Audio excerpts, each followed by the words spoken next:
sou Patrícia Vanzella, sou coordenadora do projeto Neurociência na UFABC e junto com o meu colega professor Iel Cisana, organizamos esse simpósio em neurociência e cognição musical com foco em performance e criatividade. Eu gostaria de passar a palavra aqui para o meu colega Rafael Camargo, representante da diretoria do CMCC, do Centro de Matemática, Computação e Cognição. Para aqui o evento. Bem-vindas e bem-vindos todos. Olá, então boa tarde a todos.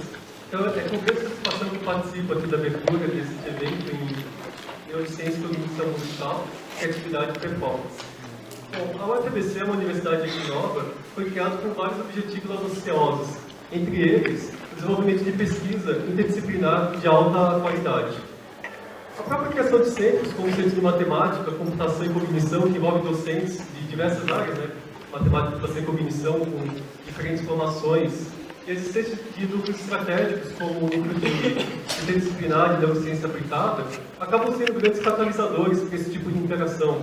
E esse próprio evento é uma prova disso, né? Então, assim, eu gostaria muito de agradecer a todos os organizadores aqui do evento por nos propiciar essa tarde aqui, onde poderemos aprender e discutir bastante sobre um tema aí que é tanto apaixonante quanto desafiador, que é tentar entender como que a música interage com o nosso cérebro. Vou passar a palavra agora para a professora Tatiana Lima Ferreira, que é representante da reitoria e pró-reitora adjunta na pró-reitoria de assuntos comunitários e políticas afirmativas.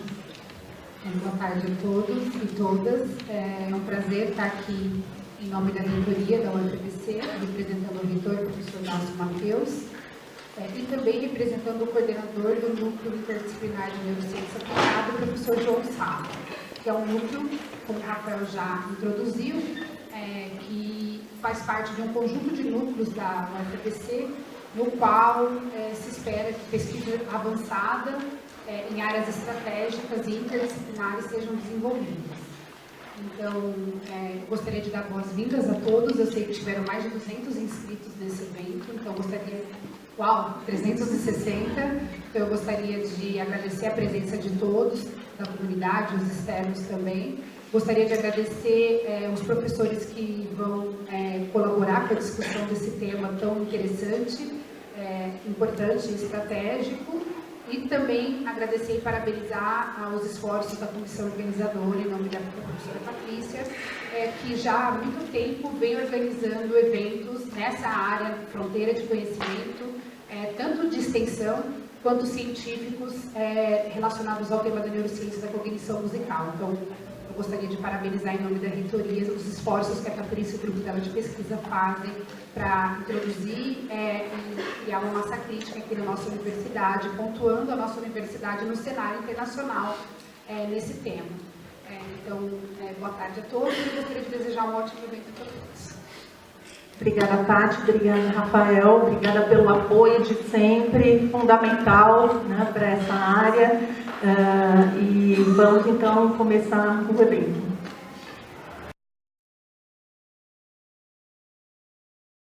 Bom, a primeira palestra desse evento, quem vai proferir é a professora Beatriz Hilari. A Beatriz é autora de inúmeros artigos científicos, diversos livros e uma das pioneiras no campo da cognição musical no Brasil. Em 2004, ela idealizou e organizou o primeiro evento científico dedicado unicamente à cognição musical, o SINCAM, para quem não conhece, Simpósio de Cognição em Áreas Musicais, um evento que vem acontecendo anualmente desde sua primeira edição. A Beatriz graduou-se em música pela USP, tem mestrado em performance musical na Montclair State University, nos Estados Unidos, e doutorado em educação musical com concentração em psicologia musical na McGill University, em Montreal, no Canadá. Beatriz fez parte do corpo docente da Universidade Federal do Paraná até 2010, lecionou na Universidade do Texas, em Austin, e atualmente é professora de educação musical na University of Southern California, onde colabora com pesquisadores do Brain and Creativity Institute. Então, Beatriz, é um prazer tê-la aqui. Para quem chegou agora, aqui nesse QR Code, vocês têm a programação online, tá? Então, vocês podem acessar o programa, biografia dos palestrantes e o resumo também de cada palestra. Obrigada, Beatriz, por favor.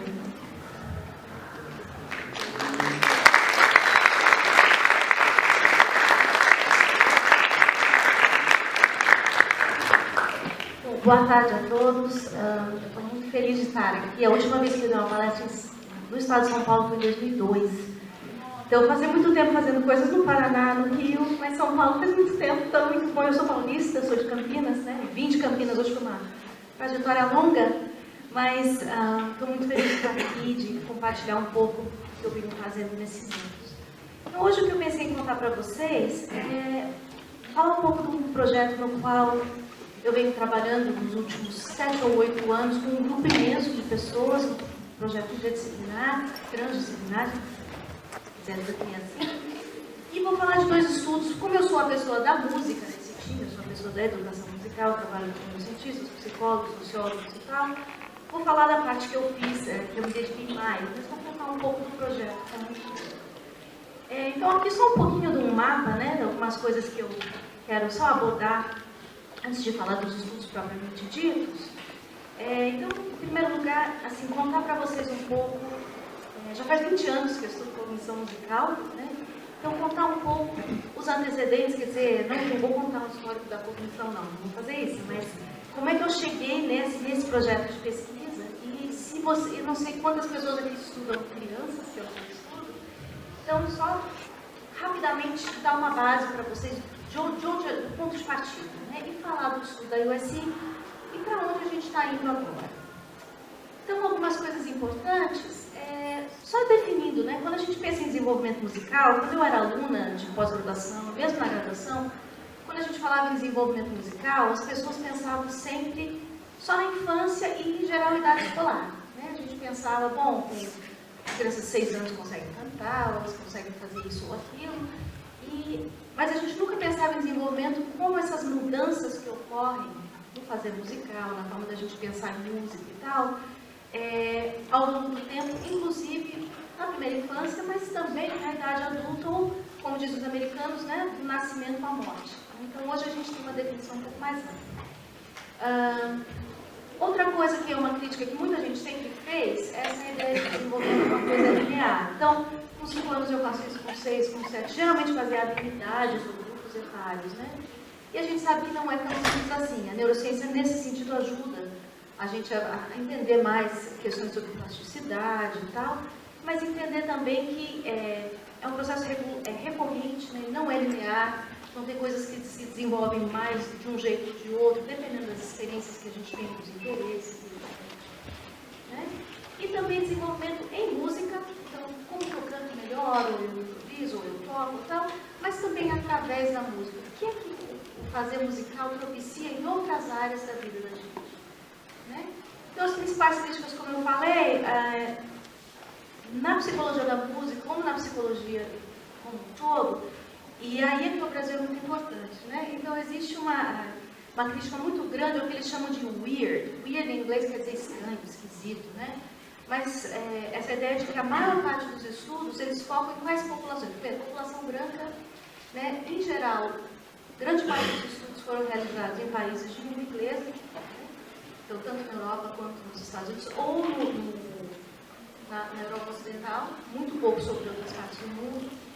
Em geral, com crianças ou jovens, enfim, que têm um certo grau de inteligência, né? E também em sociedades ricas e democráticas. Então, a gente não sabe sobre outros lugares do mundo o que é que acontece. Mas a gente fala, o desenvolvimento musical acontece assim, o cérebro musical é assim. Mas a gente não sabe, né? Na verdade, a gente sabe e algumas pessoas até chamam de mundo minoritário, minority world, que a maioria do mundo não é assim, né? Então, coisas para a gente pensar. A outra coisa que sempre foi muito crítica na psicologia é essa ideia de que a gente nem sempre pensa no contexto. O contexto é muito importante, né? Então, onde a gente está aprendendo música não é só, quer dizer, o cérebro, claro que existem questões biológicas, questões neurais, sem dúvida, mas isso tudo a gente está inserido numa cultura, né? Eu morar aqui ou eu morar em Los Angeles é bem diferente. apesar de que o meu cérebro acho que eu continuo o mesmo. Né? Então, essa é outra questão importante para pensar. E na música, na educação musical em particular, isso vocês vão ver muito na internet, textos assim, a música propicia isso, a música desenvolve aquilo e tal, mas tem muito pouca discussão do tipo de programa. E isso acho que é até intuitivo. Se você está tocando, aprendendo na escola de samba, se você está aprendendo na orquestra, se você está no coral, se você está aprendendo um DJ, se você está escrevendo a sua própria música, a sua forma de pensar é diferente, a sua identidade é diferente. Então, tudo isso a gente tem que levar em conta. E uma coisa que faltou muito desde o tempo que eu era aluna são estudos longitudinais, em que a gente acompanha as pessoas. Por que falta? Primeiro, financiamento. Segundo, quem é que está envolvido num projeto por 8 anos? Né? Para quem tem gente escrevendo dissertação, monografia, você sabe o que é? Poxa, 1 ano que eu escrevi uma monografia, mas não, 8 anos você acompanhando aquele mesmo projeto. Né? Então, tem algumas limitações. Mas isso a gente precisa saber se a gente quiser entender. Então, eu queria que vocês pensassem nessas ideias e que ajudaram a gente a pensar esse estudo longitudinal. Então, quando eu entrei na USC em 2011, né, uma trajetória para lá e para cá, o professor Damasio estava montando um grupo sobre música. Então, ele disse assim, eu amo música, mas eu não sei nada de música, eu sei sobre séries. Eu quero juntar pessoas que querem fazer pesquisa, porque eu acho que eu não posso fazer pesquisa sobre música se não tiver música.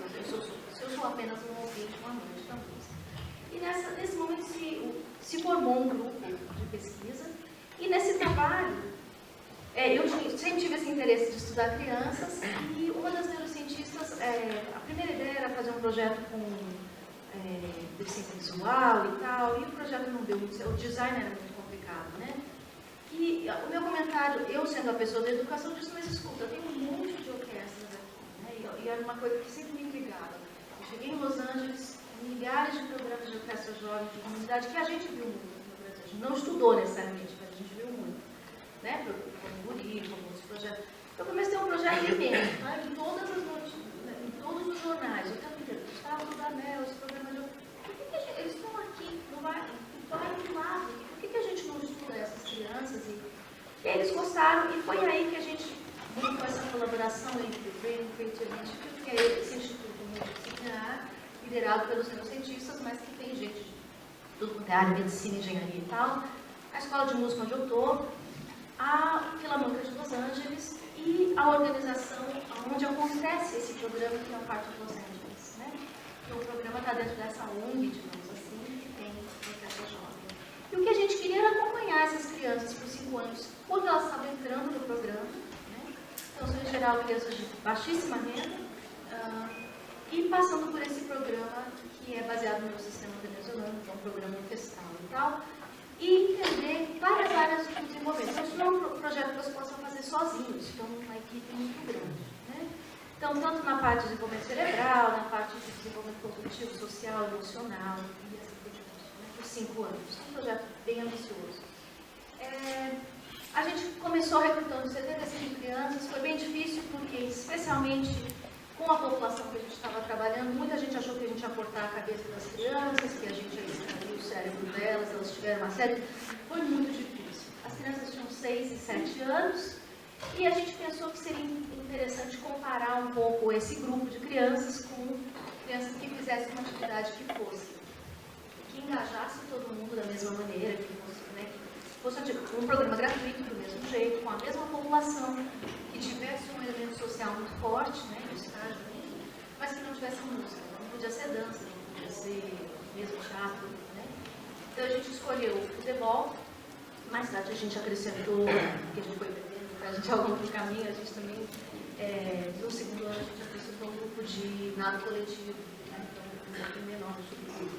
E também um grupo de crianças de escolas do mesmo bairro. Todas essas famílias, ou a maioria, 99%, de origem latina, e latino nos Estados Unidos, nessa região, quer dizer, crianças do México, de El Salvador, Guatemala, isso está na notícia, é a população com a qual a gente trabalha, né? Famílias todas bilíngues, rendimento anual $16 mil por ano. Só para vocês terem uma ideia o que isso significa, numa cidade como Los Angeles, um aluguel numa das piores regiões são $2 mil. Tá? Então, para vocês terem uma ideia, a população que a gente está trabalhando. Né? A gente como é que diz? A gente avaliou as crianças em termos de idade, de habilidades cognitivas, para poder fazer essa comparação, quer dizer, para poder acompanhar os grupos, né? Mesmo na condição socioeconômica. Então, os programas que eu falei, o programa de música inspirado pelo meu sistema, né? Eles tinham entre 6 e 7 horas de música e assistência acadêmica. É sempre muito difícil, quando você faz esse tipo de estudo, você achar dois grupos exatamente iguais, né? Porque a vida não acontece dessa maneira, né? Ao menos que você tenha muito dinheiro e fala, olha, vocês aqui, os próximos 5 anos não podem fazer mais nada, vocês vão só estudar violino, fazendo orquestra, não pode escutar música, não pode. Vocês aqui, não dá, né? Na educação é um pouco mais complicado. Então, 6 e 7 horas de música, mas umas 2 ou 3 horas eram de lição de casa, né? No esporte, 3 horas por semana, mais jogos ao fim de semana, mais ou menos, um pouquinho menos tempo. E a natação era que tinha menos ao grupo menor. E as crianças de escola, elas podiam... Essa é a pergunta que todo mundo faz, mas as crianças que estavam na escola, nos 5 anos, podiam entrar no programa de música? Podiam, a gente não pode proibir ninguém. Não pode dizer, não, você não pode fazer esporte porque você está participando do estudo. Não. Só que a gente manteve um controle, e se a criança entrou num programa que era tão intenso dessa maneira, a gente excluiu. Tá? E era uma coisa esperada. Todos os programas são gratuitos, as pessoas são admitidas por sorteio. Então, aqui um pouquinho sobre as avaliações. A foto está um pouquinho escura, mas dá para ter uma ideia, né? Então, tanto avaliações relativas ao comportamento, então coisas como desenvolvimento cognitivo, musical, eu vou falar mais em detalhes, desenvolvimento social e emocional, e neurológico, então, a gente fez ressonância magnética a cada 2 anos. Então, no primeiro ano, no terceiro ano e no 5º ano, e eletroencefalograma todos os anos, porque isso era mais acessível, né? A gente também, esses anos todos, fez entrevistas com os pais, e claro, quando você tem um estudo dessa natureza, as pessoas podem entrar e sair a hora que elas querem. Se elas falarem, eu não quero mais participar, não tem problema nenhum, né? Mas a gente quer que elas fiquem, para que a gente tenha os dados.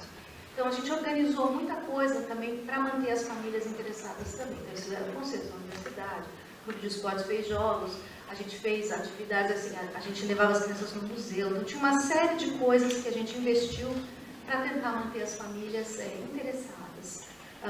A última coisa que nós fizemos foi uns workshops sobre o que é estar na universidade, porque a maioria das famílias não tem gente que está na universidade. Então, como é que você faz o acesso? Só um pouco de... Então, aqui eu não vou entrar em muitos detalhes, mas essas são algumas das tarefas, quando a gente iniciou, no período que a gente chama de baseline, né, antes das crianças começarem o esporte e música, todos esses testes. Vocês provavelmente estão pensando, nossa, coitadas das crianças, né, ficaram que nem ratinho de laboratório. Mas não, foram vários dias, né? Então elas vinham, faziam 2 dessas tarefas, voltavam, vinham, tocavam, né? E a gente foi muito aos programas, quer dizer, elas vinham para a universidade para fazer a ressonância magnética e também para encefalograma. O resto, nós íamos até os programas. Então, em termos de imagem, a gente fez tanto... a gente olhou a anatomia do cérebro, a gente também olhou o resting state, um pouco, e essa análise que está sendo feita agora. E a partir do 3º ano, que foi o último período que saiu, a gente também fez fMRI, né? Então, olhar as crianças em atividades mais engajadas, então atividade de controle executivo. Em termos de eletroencefalograma, sempre percepção auditiva, e esses 2 papers já saíram, que a gente conta o que era um pouco esperado, né? Que as crianças que estão aprendendo música, claro, elas têm a percepção delas é mais rápida, né? Nos intervalos musicais e tal. Isso a gente estava esperando que acontecesse e de fato a gente confirmou, né? Então, no baseline, quando a gente olhou todos esses dados, não tinha diferença entre nenhum grupo, então a gente começou, a gente podia, apesar de que a gente não assinalou ninguém ali no grupo, né? Então a gente tem muita consciência disso, mas não tinha diferenças entre os grupos. Então aqui só uma ideia do design, tudo que foi feito, como eu falei, né? Baseline, depois de 2 anos teve ressonância magnética de novo, e agora depois de 5 anos, e 12, etc. E a gente acrescentou algumas coisas, tirou outras ao longo do tempo, coisas que a gente viu que não funcionam. Ou, por exemplo, tarefas, uma que eu vou mostrar aqui. Quando as crianças tinham 6 anos, as tarefas eram muito interessantes, com 12 já não eram mais. Né? Então, como fazer? Isso é um problema nesse tipo de pesquisa também. Né? Então, vou falar dos estudos musicais, desenvolvimento através de música. Então, primeiro, sobre uma área que a gente também, o Dani vai gostar, que é sobre improvisação. Né? Improvisação é uma área que se estuda muito mais no jazz, muito mais no rap até, mas menos com crianças. Né? Então, a gente pensou, bom, a gente quer coletar dados musicais, mas não é justo a gente pedir para o menino que está aprendendo futebol a tocar violino, né? Porque ele não está aprendendo, ele não vai tocar direito, é lógico, ele não vai nem saber segurar. Então, o que é uma coisa que as crianças fazem? Uma delas é cantar. Né? Cantar, todo mundo canta um pouco, uns melhor do que outros, uns mais soltos do que outros. Então, a gente fez tarefas, isso todos os anos. Né? E uma das tarefas que a gente propôs é você finalizar canções. Então, eu canto um pedaço, você termina a minha melodia agora. Improvisa aqui, agora. E vamos ver o que acontece. Então, improvisação, só para quem não conhece essa literatura, né? Uma habilidade super das mais criativas e também das mais difíceis de se estudar, né? Uma das coisas da improvisação, diferente da composição, ela é marcada pela irreversibilidade. Então, é no momento, é aqui, agora, né? Não é que eu vou apagar, vou fazer o meu rascunho e eu volto, não dá, né? E são muitos processos cognitivos envolvidos, né? O que mais? Os trabalhos são relativamente recentes, né? Tem diferentes orientações teóricas, de fenomenologia até semiótica, daí você tem trabalhos mais cognitivos, ou de gente procurando quais são os mecanismos do cérebro envolvidos na improvisação e tal, né? Mas são muita coisa, tem algumas coisas mais um pouco disparatadas, se você quiser juntar tudo. Geralmente, grande parte dos estudos tem foco nos experts, e acho que um dos TED Talks que as pessoas mais conhecem é do Charles Lamb, né, que ele mostra os rappers, os músicos de jazz, mas em geral os experts. Em geral não são, o foco não é com quem está aprendendo. Né? E também muitas lacunas nesse conhecimento. Né? Então deixa eu mostrar aqui para vocês. Deixa eu ver se eu acho.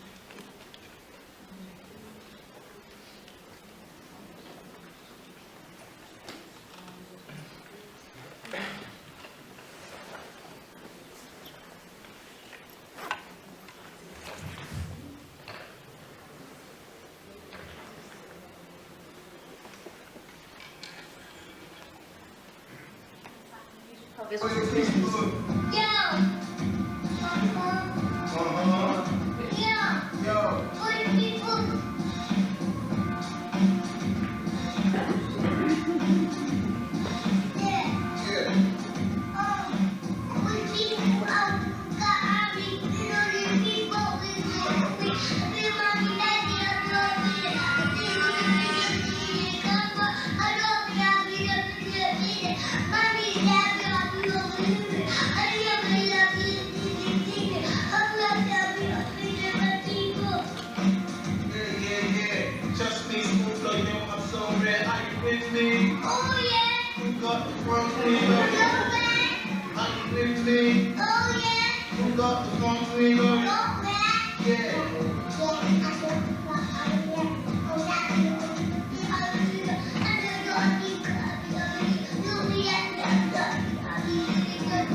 Bom, dá para ter uma ideia. Quer dizer, isso não é uma criança de 2 anos típica. Tá? Na minha experiência, 20 anos trabalhando com criança, em geral, as crianças de 2 anos não improvisam dessa maneira. Mas certamente é um exemplo muito rico, muito interessante. No fundo tem um bebezinho cantando junto, né? Não sei se vocês ouviram, tem um bebê que canta e volta e tal. Né? Mas esse tipo de exemplo a gente vê no YouTube. A gente vê, a gente escuta anedotas, histórias, mas na pesquisa científica tem muito pouco. Mas existe, sem sombra de dúvida. Né? Então, 2 coisas, então um pouquinho pequeno, então vou falar rapidamente. Quando você olha a literatura sobre crianças propriamente dita, você tem um lado que é o pessoal da educação infantil que tem exemplos de canções inventadas. Aqui na UFMG, a Betânia Paris trabalha com isso, ela coletou muitas canções e tal. Mas, em geral, são centradas na criança. Então, a gente pensa, olha, essa criança produz isso, as pessoas transcrevem e tal. Quando você passa para a idade escolar, tem uma ruptura muito grande. Então, o que você vê são estudos de improvisação baseados geralmente em instrumental órfeo ou piano, geralmente baseado em instrumentos, e a discussão não é necessariamente sobre a criatividade da criança, o que a criança faz ou o contexto, mas é muito mais sobre o produto musical. Se o produto está dentro das normas da música tonal e assim por diante, né? Então, existe uma distinção muito grande entre o ser estar, que é o que a gente fala no desenvolvimento, né? Se a gente pensa na criança no momento, ou onde a criança vai chegar em relação às habilidades do adulto. E essa é uma diferença muito, muito grande. Na improvisação vocal, a gente sabe muito menos, né? Apesar da gente saber que as crianças inventam canções, não tão bem quanto aquele rapper, né? Ele é filho de um rapper, aquele menininho, né?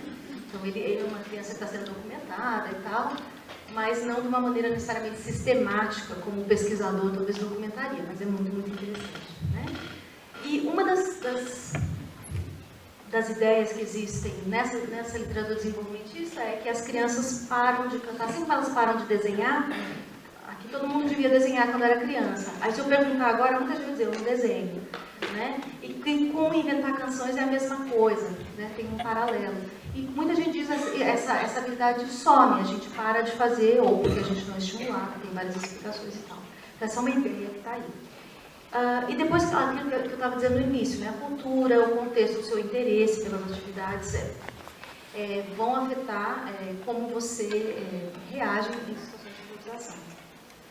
Então, na pesquisa longitudinal, as crianças não tinham 5 anos, elas já tinham 6, 7, né? A gente acompanhou todos os anos, e eu vou falar dos 2 primeiros anos. Então baseline, ano 1, ano 2, né? Que a gente olhou, então, essas canções que a gente cantava, uma coisa do tipo assim... lá, lá, lá, lá, lá, lá, lá, lá. Agora continua a canção, né? A gente começou com essa, que faz parte de uma tarefa. E depois a gente começou a usar coisas de música pop, coisas familiares, enfim, tinha toda uma gama de melodias que a gente provocava as crianças para elas improvisarem, né? Então a gente olhou tanto os dados quantitativos, que a gente olhou, queria saber a idade, se os meninos faziam mais do que as meninas ou vice-versa, o papel da educação musical formal, teve as crianças do esporte, do controle e tal, e quais estratégias que elas utilizavam. Então a gente queria saber, né, a natureza dessas improvisações, que estratégias elas estavam usando, e se teria habilidade entre, se eu canto uma coisa e mando você repetir, existe uma relação entre eu saber fazer isso muito bem e eu saber improvisar com a voz, né? Deixa eu calcular aqui. Então, das 75 crianças, 58 completaram todas essas tarefas, né? Então, é delas que eu vou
alguns entre os 500 exemplos que a gente ouviu e analisou e para tentar compreender.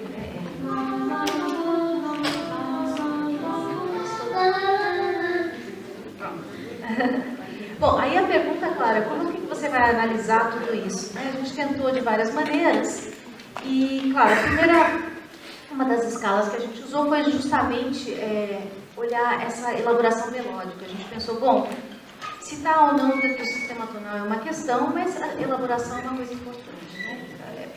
Talvez não fosse o melhor sistema, mas foi o que a gente encontrou.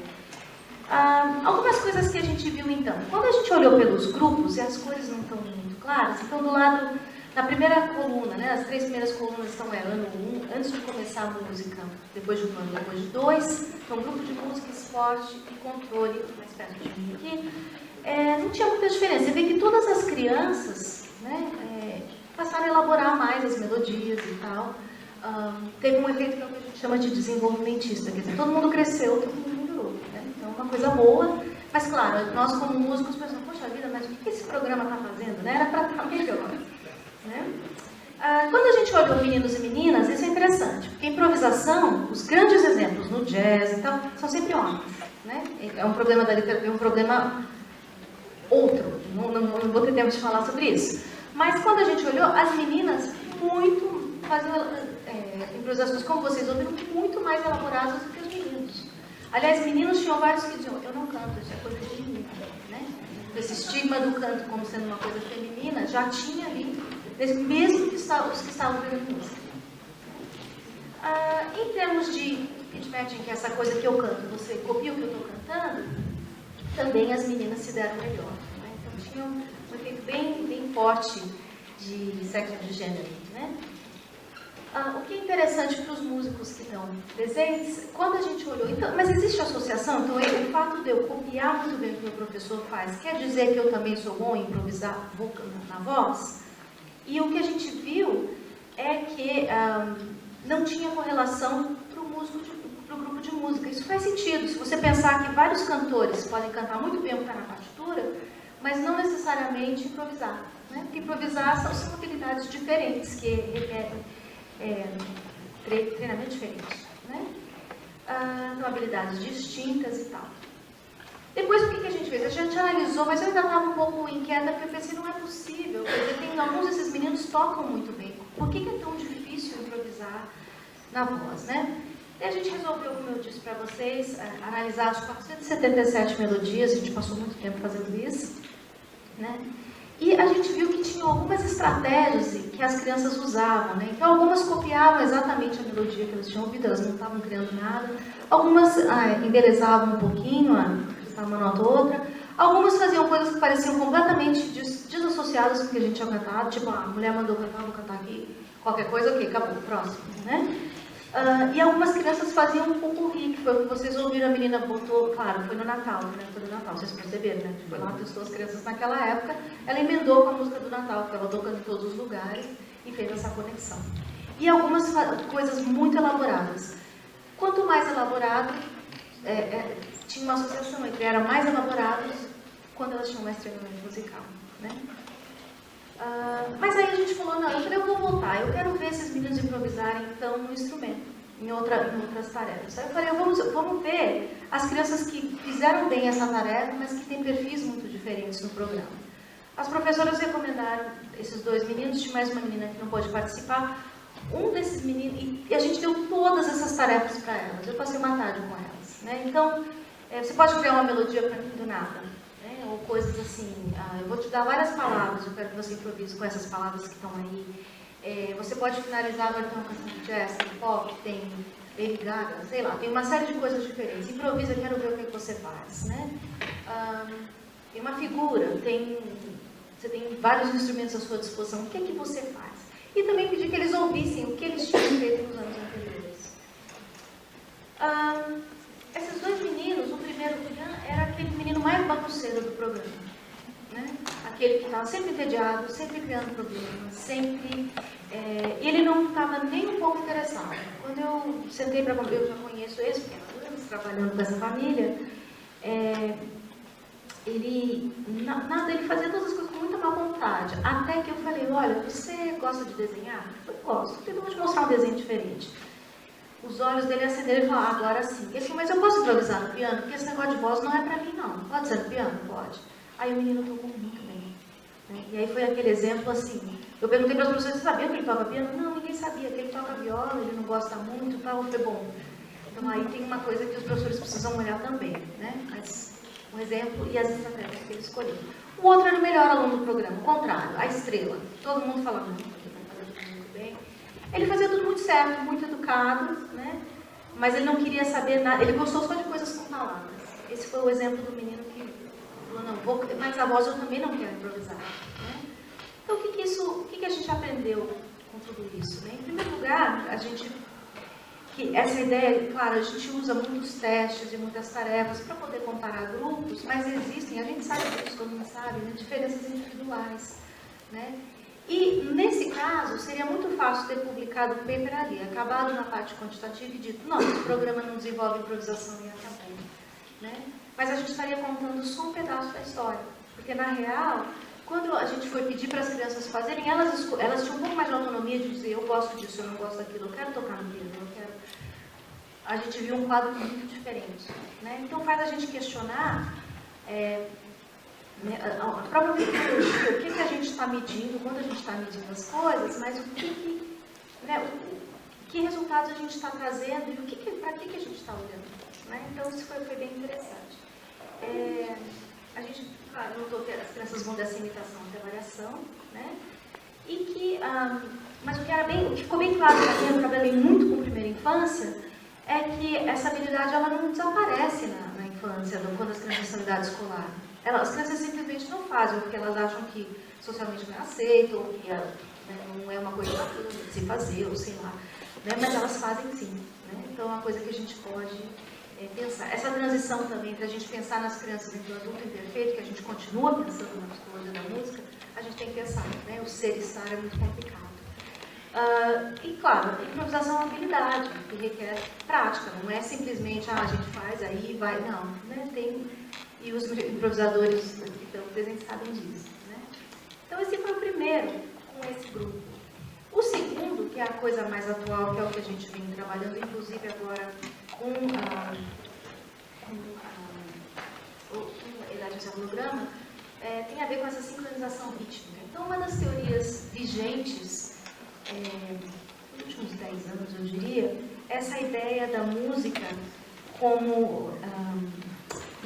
não só do ritmo, mas como a métrica, né? Então a gente seguiu o pulso musical como uma forma de unir as pessoas. Né? Então tem uma teoria muito forte, que muita gente está estudando na neurociência, na musicoterapia, na educação e tal, essa ideia de que a música agrega as pessoas e qual é o elemento agregador? É o ritmo. Né? Mas não só o ritmo, o pulso constante, né? Que faz com que a gente esqueça do eu. Então no momento que eu estou tocando tambor com você, ou cantando ou dançando, eu esqueço. Nós temos que estar juntos no mesmo tempo. Se nós não tivermos, vira cacofonia, né? Ou a dança não dá certo, uma pessoa pisa no seu pé, e assim por diante. Né? Então a gente resolveu olhar também essa sincronização rítmica, isso a gente podia fazer, porque tocar o tambor só com uma mão, a gente não estava pedindo para ninguém ser o grande improvisador, mas que a gente pudesse acompanhar.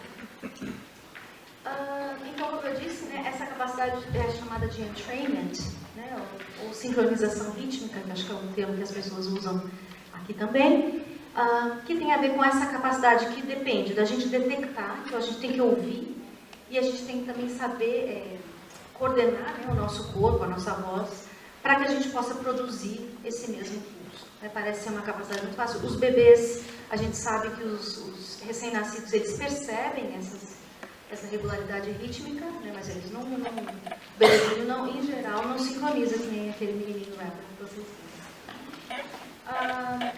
Então, como eu disse, essa teoria que muita gente vem estudando, os seres humanos também compartilham estados emocionais e formam elos interpessoais afetivos quando sincronizam seus corpos e vozes através do canto, da dança, da interpretação musical coletiva. Então, fazer a música com os outros, a ideia é uma coisa, por isso que a gente se sente bem, a gente esquece dos problemas, a gente não mata ninguém, a gente, né, tem a teoria do safe time passing, então não sai matando ninguém, é um momento... Até tinha um trabalho muito bonito da Rose Kiji, que talvez vocês já tenham ouvido, se chama Música e Risco, que é um livro um pouco antigo, que ela estudou os jovens na FEBEM, e ela dizia que era um tempo de intervalo de suspensão, que era um momento que os jovens faziam música juntos. Né? É a mesma ideia. Então, vários, né? Ian Cross na Inglaterra fala disso, a participação ativa faz com que a gente alinhe os nossos estados emocionais com os dos outros, não importa se eu torço para o time A ou B, ou se eu penso isso ou aquilo, ou se eu vou votar no candidato A ou B, não importa. Naquele momento, nós estamos juntos no tempo, nós estamos fazendo música. E por isso a gente pode desenvolver empatia. O Stephen Koch, na Alemanha, fala muito dessas funções sociais da música, não só as funções da música na cultura, mas ele diz que tem todas essas. Então, desde o contato até eu pensar sobre o outro, desenvolver essa compatia, comunicação, até chegar eventualmente na coesão social. Né? Não é uma ordem necessariamente, mas são fatores. Então, o entrainment, todo mundo está estudando, né? Em vários lugares do mundo. Tem dois componentes, um é esse social e afetivo, e o outro é temporal, é ritmo, se você ouve ou não, se você consegue ou não tocar isso. Nas crianças, né, a gente sabe que os bebezinhos eles não batem palma no ritmo. Né? Quem tem bebê em casa sabe, é muito bonitinho quando toca a música, eles mexem a perna, todo mundo sorri e tal, mas né, eles em geral não sincronizam. Por isso que eu mostrei aquele rapper, porque ele é uma exceção, na verdade, com 2 anos, e em geral as crianças nem têm a linguagem tão desenvolvida como ele. Tá? Então, mas existe. Demora para amadurecer, não é uma coisa da noite para o dia. Agora, a gente precisaria fazer mais estudos aqui no Brasil, que é a nossa música é muito ritmo. Fiz há uns anos atrás na Maria, mas a gente precisa fazer mais, entender um pouco mais. Uma ideia para quem está procurando ideias. É muito afetado pela cultura, então você estuda com alemão, a gente estudou as crianças na Alemanha e as crianças na Bahia, o que a gente descobriu? Que as crianças na Bahia sincronizam muito melhor, independentemente se eles veem a pessoa de corpo inteiro, só a mão, só o olho, né, de todas as condições que ele queria. Mas as crianças não eram necessariamente, não ajudavam mais, mas elas tinham 4 anos. Com 4 anos ninguém quer dividir o bolo, né, a bolacha. O que mais? É mais sólido quando tem uma natureza social. Então você tocar com metrônomo, para quem é professor de música, ou você tocar com alguém junto, você vai estar mais no tempo quando você estiver com outra pessoa. Né? Isso tem vários estudos que comprovam. Né? Mas a gente não sabe muito depois dos 5 anos de idade. É engraçado, esse é o caso onde tem muita coisa sobre adultos e muita coisa sobre as crianças pequenininhas. E quase nada sobre a idade escolar. Então a gente falou, essa é uma boa oportunidade. Né? Em estudos de laboratório, a gente vê que, então, em geral, intervenções muito curtas, a gente dança a canção de roda, daí a gente vê que as crianças se tornam o que a gente chama de mais pró-sociais, né? Então, e pró-social quer dizer o quê? Então, as crianças ajudam mais, ou elas compartilham mais, depois de fazerem atividades musicais, ao invés de atividades que elas estão só lendo junto. Então, tem alguma coisa da música, né? Então, esse foi um estudo que foi publicado em 2009, que, assim, lançou muita gente, tem milhares de citações, porque todo mundo foi atrás dessa ideia, né? Mas, quando a gente olha para a literatura na educação, os resultados são muito misturados, tem um pouco de tudo. Então, aqui alguns exemplos, né? Então, os estudos que dizem que sim, se você estudar música formalmente, né, você, com todas as ressalvas que eu falei para vocês, grande parte desses estudos feitos em culturas, né, de populações brancas e tal, no hemisfério norte, assim por diante, então tem um grupo dizendo que sim, tanto nesses comportamentos pró-sociais, a empatia e tal, mas em geral são crianças pequenas, com menos de 5 anos. Né? Tem um estudo feito no Canadá com crianças de 8 a 9, com crianças no rural. Depois, alguns estudos dizem talvez. Né? Então, tem estudos que sim, mas depende das condições. Então, Glenn Schellenberg, em Toronto, fez um estudo com o ukulele.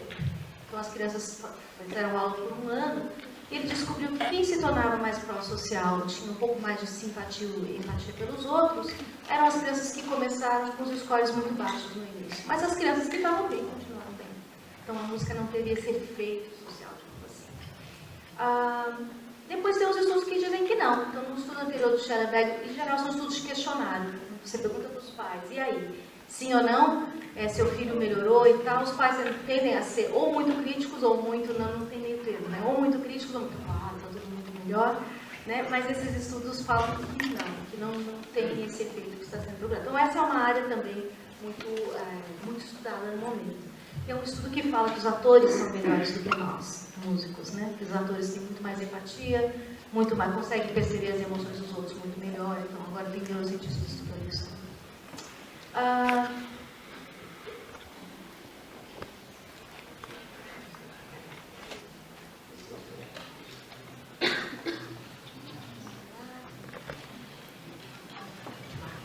Bom, então o que a gente queria? A gente queria ver a sincronização rítmica, então tocar tambor sozinho, tocar tambor com um de nós, e olhar essas habilidades sociocognitivas e esses comportamentos pró-sociais, de ajudar. No caso, eu vou falar de compartilhar, né? Agora, 3 anos de estudos, tá? Então, 4 vezes que a gente observou. E também tentar entender a associação dessas coisas, se essas teorias estão certas, todas esses scores teriam que estar associados de alguma maneira. Então, algumas perguntas, né? Desculpem o que quero ter uma ideia. Aprender música no programa orquestral fomenta o desenvolvimento dessa sincronização rítmica? Espero que sim. Se você está aprendendo música e você não consegue sincronizar com os outros, alguma coisa não está boa no programa. É o programa da educação musical também, né? Ajuda a desenvolvimento desses comportamentos pró-sociais, ele ajuda a desenvolvimento teoria da mente. Teoria da mente é a gente conseguir entender as intenções do outro, a gente consegue fazer isso, né? E tem correlação com essas coisas. Então, lembrem que a gente tinha 75 crianças, nesse caso 62. Né? Vocês provavelmente estão pensando, mas por que na improvisação é 58 e aqui tem 62, né? Porque tinham 4 que não cantavam nem a pau, não tinha jeito. A gente falava, não, então vamos ali, vamos dar uma volta no campus, vamos... Não tinha. Então a gente não forçou, né? Não tem problema. Nessa análise, a gente teve crianças que não completaram ou que não teve problema de gravação, enfim, aqueles problemas de pesquisa que todos nós conhecemos. Acabamos com 45 e eu vou falar então, antes deles começarem música, esportes e depois, né? Então o que a gente pediu? Essa era a tarefa.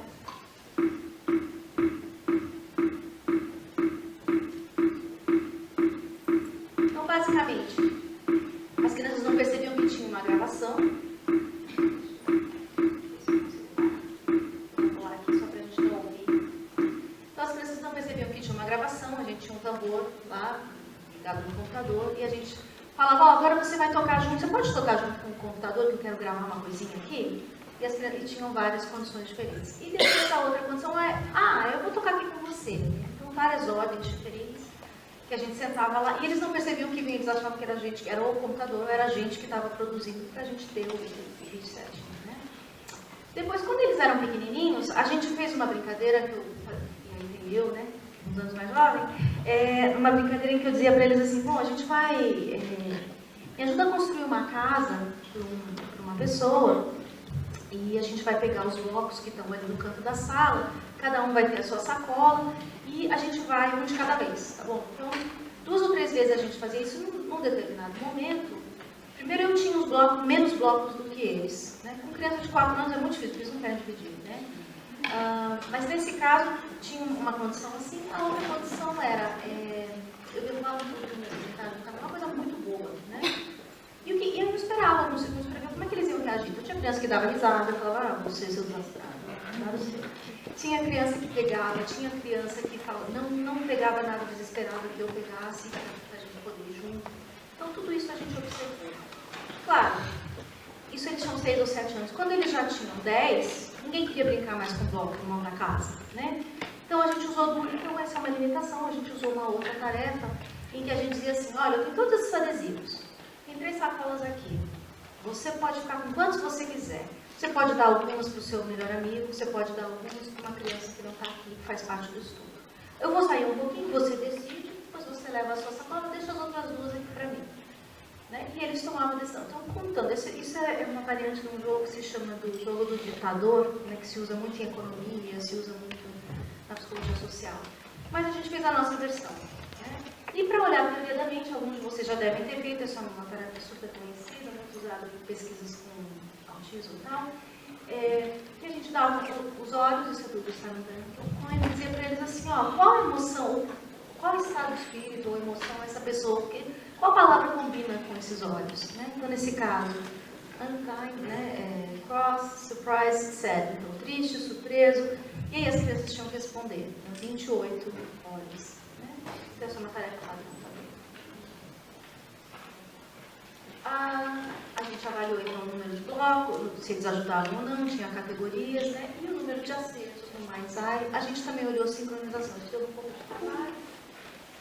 Então, alguns resultados. Quando a gente olhou tocar sozinho, tocar o tambor sozinho, a gente viu que outras pesquisas tinham visto, né? Todo mundo melhorou ao longo dos anos, todo mundo cresceu, mas as crianças de música não eram melhores do que as crianças de esportes ou do controle. Quando a gente olhou na condição social, não tinha diferença, né? É muito pequenininha, mas não tinha diferença no baseline, no começo. 3 anos depois, as crianças de música sincronizavam muito melhor do que as outras. E as de esporte melhores do que as crianças do grupo controle. Então, teve um efeito do programa, né? Em teoria da mente, nenhuma diferença. Então, vocês viram que bem desenvolvimentista. Todo mundo melhorou, todo mundo cresceu. É de se esperar, né? E a gente também não viu nenhuma diferença entre os grupos no início ou nos adesivos 3 anos depois. Só as crianças não compartilhavam mais. Então, aquela teoria de que a gente faz música, a gente não necessariamente. Né? O que a gente viu é que tinha só uma pequena correlação entre essa sincronização crítica, tocar sozinho e compartilhar com amigos. Né? Com amigos, não com estranhos.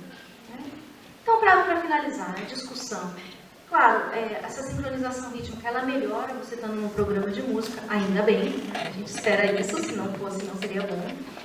E as crianças tocando com o computador, elas compartilhavam mais com os amigos, mas não com estranhos. Né? Então é uma coisa muito pequena, muito difícil. Mas por quê, né?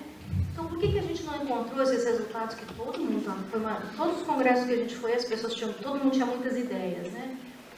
A primeira coisa, eu acho que os grupos musicais são diferentes, né? Mas a orquestra eu fui violinista de orquestra por muitos anos, né? E a orquestra é muito hierárquica, tem uma competição muito grande, né? Se a gente tivesse, talvez, num combo de jazz, num outro grupo, talvez fosse diferente, mas não foi.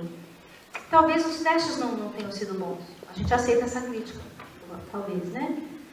Nas pesquisas anteriores, uma outra questão foi, eles fizeram atividade rítmica e logo em seguida eles fizeram essas tarefas com as crianças. A gente não, as crianças estavam no programa, tendo aula o dia que a gente marcou, e não foi necessariamente logo depois do ensaio. Às vezes era no meio da lição de casa, que a gente chamava, vamos ver que vai volta.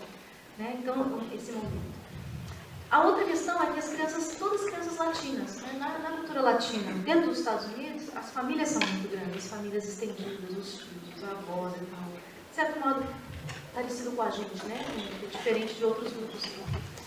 E compartilhar é uma expectativa, porque vários deles têm irmãos, né? Eles estão acostumados a compartilhar. Então, talvez a gente estava perguntando uma coisa, e se a gente tivesse feito essa pesquisa com um grupo em Harvard, as crianças em Boston, uma outra população, seria diferente, né? Então, como a cultura era importante.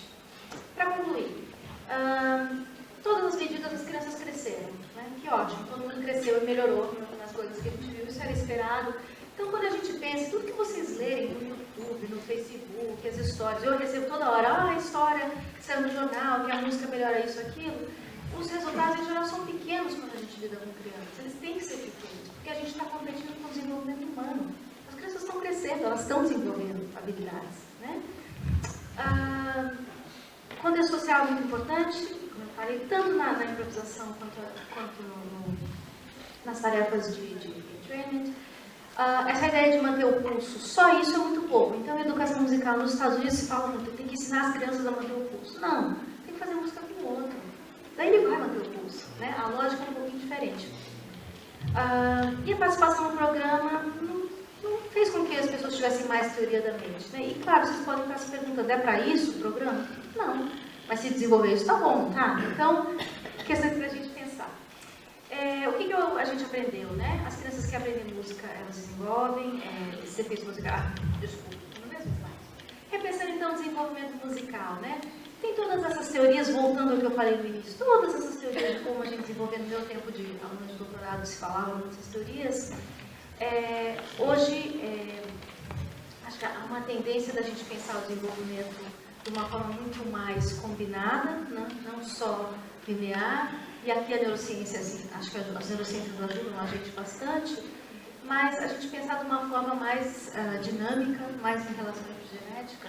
Então, pensar que o desenvolvimento humano e musical, ele depende tanto do ambiente, do contexto, do comportamento, da atividade neural, mas também da genética, né? A genética a gente não chegou lá, né?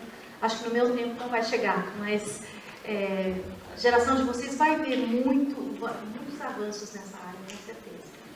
E um outro aspecto que é o que eu venho trabalhando em outros trabalhos também, essa ideia de agenciamento, que vem muito da sociologia, né? Que as crianças também escolhem o que elas querem fazer, a gente tem autonomia. Por que as crianças gostam de iPhone, essas coisas? Porque elas têm um pouco de autonomia, elas escolhem para onde elas vão. E a gente também fica fascinado, né, com tudo que você pode encontrar. A música não é diferente. Então isso é uma coisa que a gente precisa pensar. Quem está interessado em desenvolvimento musical não é só o cérebro, não é só o uso de música, não é só o comportamento, mas é a combinação dessas coisas, essa espécie de colagem, bricolagem, eu diria, que a gente faz para ser quem a gente é musicalmente. Então é isso. Obrigada pela atenção e se vocês tiverem perguntas,